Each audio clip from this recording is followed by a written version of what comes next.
Rachel Frederickson.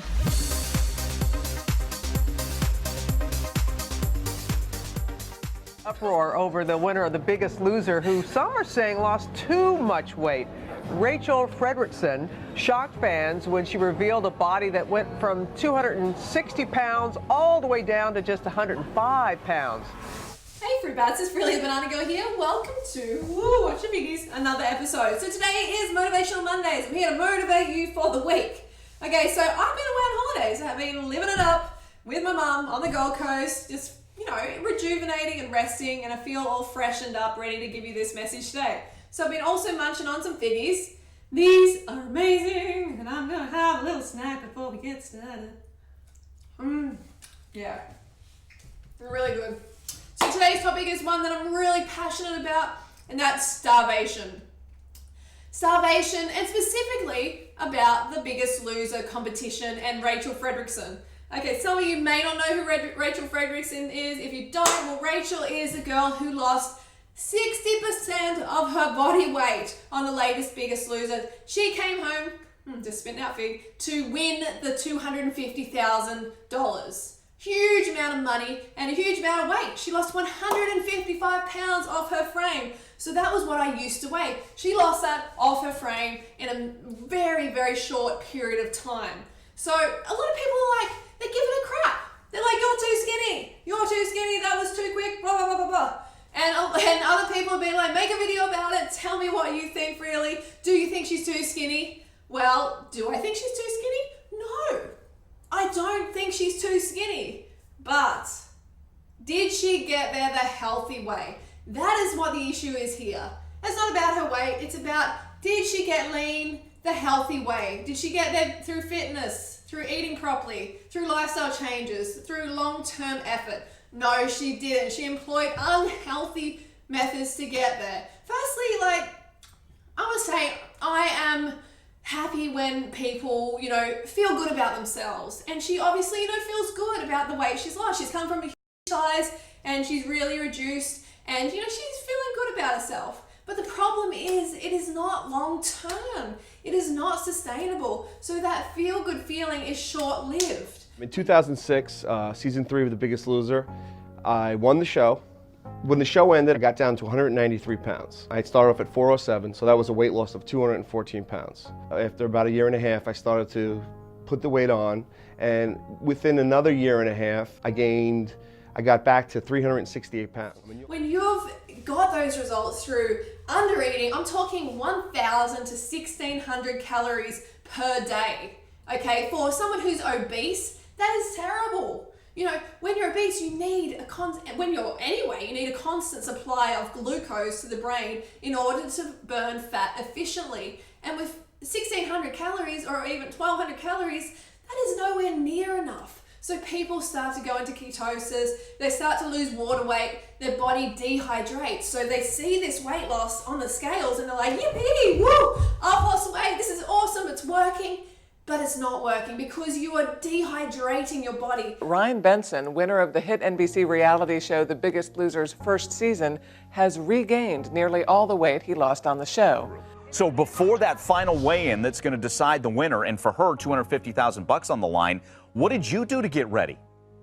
I did some crazy stuff, and my wife did not like it at all. The last 10 days, I went on what's called the Master Cleanse, where I just drank lemon juice and cayenne pepper and a little bit of maple syrup. Wow. And then the last 24 hours before the final weigh-in, I put nothing in my body at all, and I sat in a sauna and I ran on a treadmill in a rubber suit and did whatever I could. It was very unhealthy what I did. There's no question about it. Yeah, so you want to do whatever you can to secure victory here.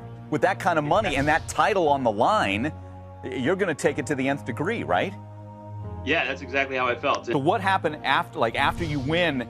Do you exhale and a little bit of that weight comes back? Oh yeah, I think my finale was on a Thursday, and by that Monday I had gained about 30 pounds. In a matter of days. Weight, and it just came right back. But what these shows depend on is water loss on the scales. Obese people have tons of water weight to lose off their body because there's suspended so much toxins in the body that the body has to hold on to a lot of water to dilute those toxins. Okay, so when we drop the carbohydrates out of the diet, then we drop water out of the diet, which is unhealthy. We actually need that water to dilute those toxins. It needs to happen gradually. They're also taking things like laxatives and diuretics. So you can see that she got there the really unhealthy way. Mark my words, she will put weight back on, whether it's a couple of months, whether it's a couple of years, because the brain, the body, nature teaches you that you need to change your lifestyle. You can't just get these quick fix results. Well, you can get those results, but guess what? They're not gonna last. To me, it really breaks my heart because people want to get slim, they want to get healthy, but they don't understand how. And these sort of shows, they condition people. They condition the population to think, hey, I can get similar results to these Biggest Loser people. I'm going to grab a gym membership and I'm going to start restricting my calories. And guess what? They binge out and they give up their exercise and they think, I'm undisciplined. Why am I so undisciplined? I'm hopeless, and they beat themselves up. And that's not it at all. The brain has these basic fundamental needs that if you do not meet them, if you don't meet them, then the brain is going to make you meet them. If you restrict, the brain is going to all of a sudden go, stop. You need to go and get some calories now. Go and eat some crap. Whatever, just get some food into your system. And it's this starvation, this survival instinct of the body and the brain. And you know what it does? It flogs the metabolism. It really damages your metabolism and forces you to become a fat storer because you are making the brain think it's starving. So you've got to stop the brain thinking it's starving by feeding it enough glucose consistently. There needs to be this steady supply of glucose. If there isn't, you're going to binge out. Okay, the weight's going to come back. I promise you, every single time you cut corners, single time you cut your carbohydrates in your diet, you are going to end up binging out, whether it's in a couple of months or a couple of years, you're going to be binging out and gaining it all back again. The man featured in the TLC documentary, The 650-Pound Virgin. We first met David Smith 3 years ago after he lost more than 400 pounds. But now, like millions of Americans, he is struggling with his weight once again. NBC's Janet Shamlian sat down with him for an exclusive interview. It was a staggering weight loss. When David Smith was on Today in 2009, he had dropped more than 400 pounds. By his own description, the Phoenix man, who at one point tipped the scales at 650 pounds, went from dud to stud. You confident you can keep the weight off now? I sure hope so.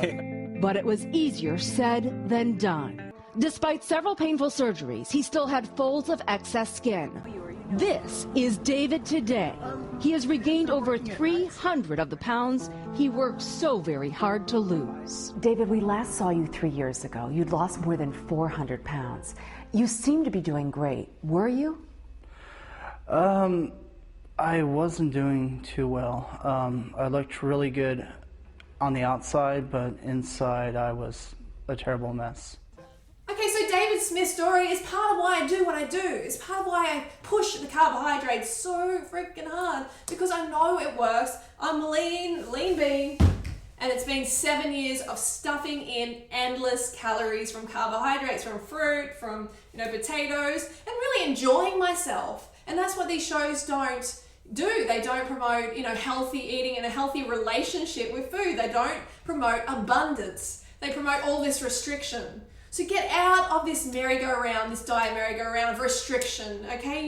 You owe it to yourself. It's gonna take time. I promise it will take time, okay? But if you don't have what it takes to stay on board, then you're going to be stuck in that circle that the diet industry wants you to be stuck in, going around and around, chasing your tail for the rest of your life. Get off that merry-go-round. Get off the merry-go-round and come to the abundant lifestyle, the high-carb lifestyle.